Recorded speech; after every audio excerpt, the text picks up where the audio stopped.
ಪರಿಹಾರವನ್ನು ಹೊಂದ್ಬೋದು.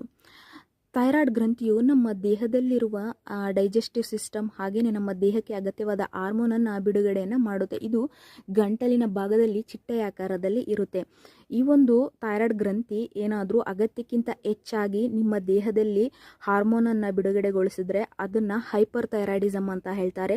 ಇದರಿಂದ ನಿಮಗೆ ತುಂಬಾ ಪ್ರಾಬ್ಲಮ್ ಆಗುತ್ತೆ. ಹಾಗೆಯೇ ನಿಮ್ಮ ದೇಹದಲ್ಲಿ ಏನಾದರೂ ಈ ಒಂದು ಗ್ರಂಥಿಯು ಅಗತ್ಯಕ್ಕಿಂತ ಕಡಿಮೆ ಹಾರ್ಮೋನನ್ನು ಬಿಡುಗಡೆ ಮಾಡೋದ್ರಿಂದನೂ ಸಹ ಅದನ್ನು ಹೈಪೋಥೈರಾಯ್ಡಿಸಮ್ ಅಂತ ಕರೀತಾರೆ. 2 ಟೈಪ್ಸ್ ಆಫ್ ಥೈರಾಯ್ಡಿಸಮ್ ಇದೆ. ಈ ಒಂದು ಥೈರಾಯ್ಡಿಸಮ್ ಅಂದರೆ ಈ ಒಂದು ಹಾರ್ಮೋನ್ನ ಬ್ಯಾಲೆನ್ಸ್ ಆಗಲಿಕ್ಕೆ ಈ ಒಂದು ಧನಿಯಾ ಕಾಳುಗಳು ತುಂಬಾ ಪರಿಣಾಮಕಾರಿ ಅಂತಲೇ ಹೇಳ್ಬೋದು. ಯಾಕಂತ ಹೇಳೋದಾದರೆ ಇದರಲ್ಲಿರುವಂತಹ ಆ್ಯಂಟಿ ಆಕ್ಸಿಡೆಂಟ್ಗಳು, ಆ್ಯಂಟಿ ಇನ್ಫ್ಲಮೇಟರಿ, ಹಾಗೆಯೇ ಇದರಲ್ಲಿರುವಂಥ ವಿಟಮಿನ್ ಎ, ವಿಟಮಿನ್ ಕೆ ಹಾಗೆ ವಿಟಮಿನ್ ಸಿಗಳು ನಮ್ಮ ದೇಹಕ್ಕೆ ಅಗತ್ಯವಾದ ಪೋಷಕಾಂಶಗಳನ್ನು ಒದಗಿಸಿ ಈ ಒಂದು ಗ್ರಂಥಿಯನ್ನು ಬ್ಯಾಲೆನ್ಸ್